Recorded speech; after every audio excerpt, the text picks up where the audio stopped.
Big Al is on the line from beautiful Davenport, Florida. Al, what are you saying? Well, Jack, why is it there's a close sign on the self-checkout aisle at a not-to-be-named superstore? Who or what didn't show up that day to make that necessary?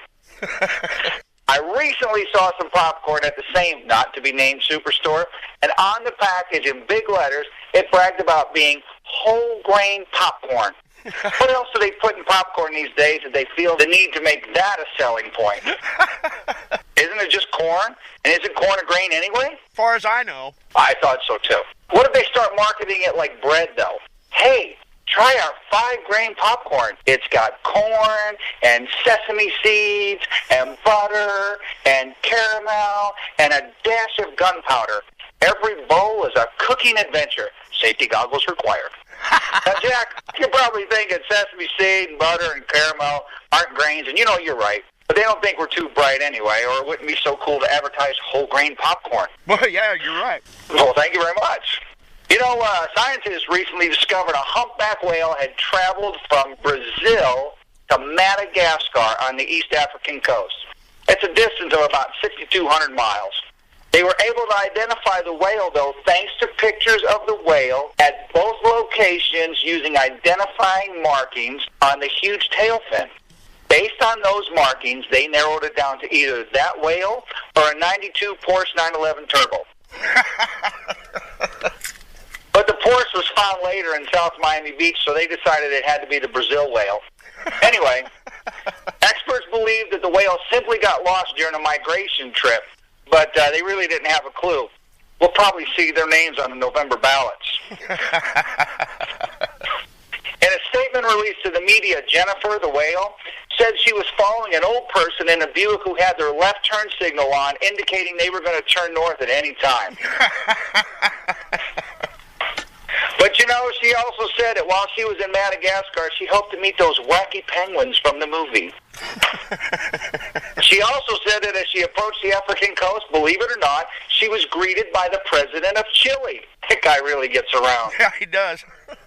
Yes, he does. Hey, Jack, speaking of the November ballots, there's a lot happening in the political arena these days. Sadly, I can't even make up things that are more bizarre than what's actually going on. But I will say this. In light of all the craziness and all the mudslinging associated with the upcoming election, even Blagojevich has got to seem like a fine catch these days. Yeah, well, you ain't in Illinois. Hey, whatever happened to campaigning on what you've done and or what you can do for the people? Now it's all about how nasty your opponent is and why you shouldn't vote for him or her. Like we're not going to notice, you know? Kind of makes me wonder if these people are in the popcorn marketing business.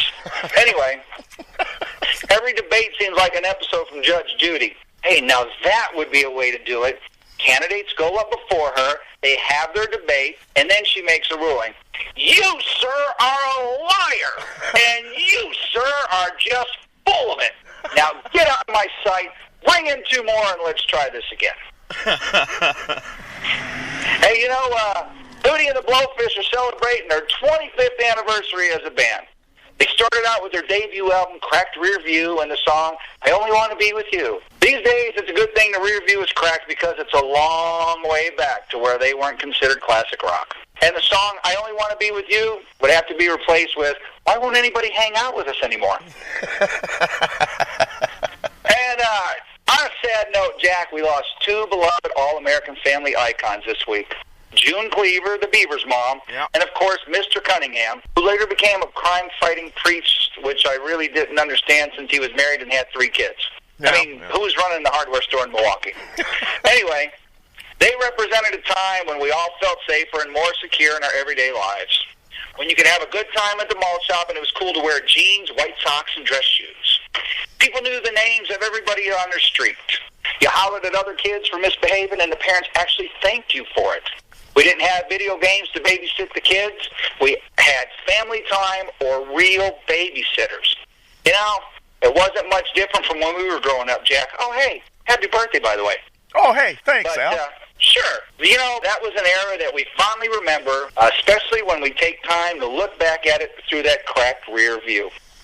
Jack, I'm Big Al. I'm just saying.